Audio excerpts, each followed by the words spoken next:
नमस्कार। मेरा इस वीडियो को देने का अभिप्राय है कि आपको लग्नेश से संबंधित कुछ आवश्यक जानकारी दे दूं। लग्न का महत्व क्या है? पहली बात, लग्न व्यक्ति का पूर्व जन्मों के अनुसार व्यक्तित्व दर्शाता, यानी सुंदर है या नहीं सुंदर है। लग्न से व्यक्ति के अंदर प्रसन्नता है या नहीं है। लग्न के अनुसार यदि लग्नेश इन घरों में बैठे तो क्या परेशानियां और क्या सुख इत्यादि प्राप्त होते हैं। तो छोटे से वीडियो में ही हम इसको बताने का प्रयास करते हैं। समझिएगा, लग्न जातक का स्वरूप है। दूसरा भाव जहां सेकंड लिखा है, जातक की वाणी है, जातक का कुटुंब है, जातक की संपत्ति है, कमाई हुई संपत्ति कितनी इकट्ठा की है उसको दर्शाता है। लग्न का स्वामी तृतीय भाव में दर्शाता है कि व्यक्ति के पास सामर्थ्य, शक्ति, धैर्य, साहस, क्रिया शक्ति, पौरुष कितना है। चतुर्थ भाव दर्शाता है जातक के पास सुख, ऐश्वर्य, वैभव, गाड़ी, मोटर, वाहन, बढ़िया मकान कितने होंगे या नहीं होंगे। लग्न का स्वामी पंचम भाव में जातक के बुद्धिवाद को दर्शाता है। लग्न का स्वामी छठे घर में बैठ जाने पर जातक के अंदर क्रोध, पिशुनता, ईर्ष्या, क्रोध और व्यर्थ के लोगों के साथ किसी न किसी प्रकार के विवाद दर्शाता है। ऐसा व्यक्ति जब लग्नेश छठे घर में बैठ जाए तो ऋण, रोग और शत्रु से परेशान होता है। यद्यपि षष्ठेश कमजोर हो और लग्नेश मजबूत हो तो ऐसा व्यक्ति शत्रु पर भारी पड़ता है। और यही लग्नेश यदि सप्तम भाव में बैठ जाए तो जातक बिजनेसमैन टाइप का होता है। ऐसा व्यक्ति स्त्रियों के साथ प्रसन्न रहता है हमेशा, और स्त्री जातक के साथ घुल मिल करके रहने की उसमें आदत होती है। प्रेम और प्यार के कुचक्र में कभी कभी ये बहुत सारा जीवन फंसा लेता है। लग्नेश अष्टम बैठ जाए तो अष्टम भाव मृत्यु भाव है। अष्टम भाव में लग्नेश के बैठने से जातक में सुस्ती, आलस्य, बोलचाल की भाषा तीखी हो जाती है। ऐसा व्यक्ति किसी के साथ जब बोलेगा तो व्यर्थ में अपवाद हो जाएगा, क्योंकि लग्नेश अष्टम में बैठना मृत दर्शाता है। इसलिए वाणी का प्रभाव मृत नहीं होना चाहिए, हमेशा उन्नत होना चाहिए। अच्छा, जब लग्नेश नवम भाव में बैठेगा तो नवम भाव विद्या, श्रेष्ठता, कुलभूषणता और धर्म आरूढ़ता का दर्शन करवाता है। जब लग्न का मालिक नवम भाव में बैठेगा, भाग्य भाव में, तो जातक जन्म से भाग्यशाली होगा। अपितु एक चीज का ध्यान रखना है, अगर लग्नेश पर और भाग्येश की स्थिति पर कोई विरोधी ग्रह की दृष्टि या युति ना हो तो ऐसा व्यक्ति चारों हाथों से सत्कर्म करता है और उसको यश कीर्ति मिलती है। बड़े बुजुर्गों की सेवा इत्यादि में भी वो बहुत ही सफल होता है।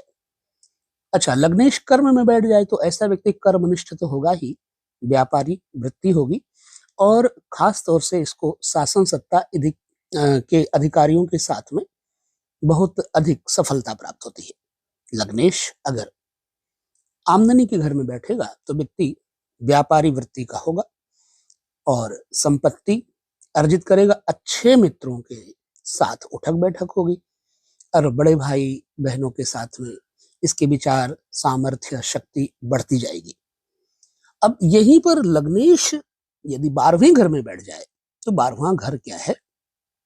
एक तो भोग का है, और स्त्री, शयन कक्ष, सुख, वासना, क्षरण, दान, दान की वृत्ति, दान का हेतु, धन का खर्च किस सब्जेक्ट पर होगा ये दर्शाता है। लग्न का स्वामी यदि 12वें घर में बैठ जाए और शुभ हो, मान लीजिए यहां मेष लग्न है और लग्न का स्वामी 12वें घर में बैठ जाए तो ये शुभ नहीं होगा, अशुभ हो जाएगा। ऐसे में यदि यहाँ पर सप्तमेश द्वादश बैठ जाए, यानी 12वें घर में बैठ जाए, तो व्यक्ति के पास धन संपत्ति अधिक होगी। और ऐसा व्यक्ति धन संपत्ति के अलावा पत्नी के साथ पूर्ण सुख प्राप्त करता है एवं इस व्यक्ति की पत्नी इसको बहुत सारा सुख देने के साथ साथ धर्म कार्य में भी लगाती है। लेकिन चूंकि यहां पर मेष लग्न है, अच्छा, यहीं पर अगर लग्नेश, चूंकि मंगल है, 12वें घर में बैठेगा तो नुकसान देगा। 12वां घर बृहस्पति का है। मंगल जब 12वें घर में बैठेगा तो जातक में खर्च करने की आदत होगी, लेकिन अपने विलास भोग संबंधी विषयों पर खर्च करेगा, सत्कर्मों में नहीं। अगर सत्कर्मों में ये खर्च करेगा, अच्छे कर्मों में खर्च करेगा तो दिखावटी करेगा, पेपर में अपना नाम छपवाना इत्यादि, इसकी आदत होगी ये। और सफलता को ये ज्यादातर प्रकाशित करना चाहता है, मेरा कहने का अभिप्राय ये है। तो ये लग्नेश का प्रभाव ऐसा होता है। अब यहीं पर लग्नेश के ऊपर यदि इसके मित्र ग्रहों की दृष्टि पड़ जाए तो बहुत अच्छा होगा।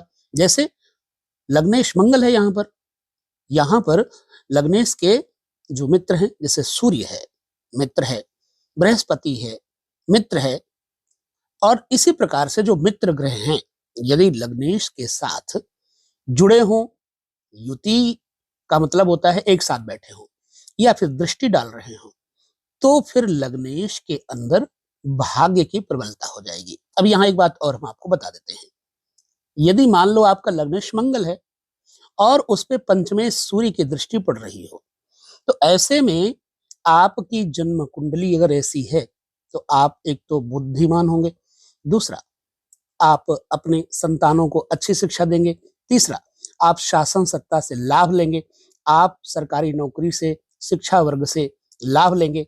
यदि लग्नेश, जैसे कि यहाँ नवम भाव 9th लिखा हुआ है, भाग्य का भाव है। अब यहाँ का स्वामी बृहस्पति यदि लग्नेश को देखता हो या लग्नेश के साथ युति दृष्टि करता हो या साथ बैठा हो तो भी आपका भाग्य प्रबल है।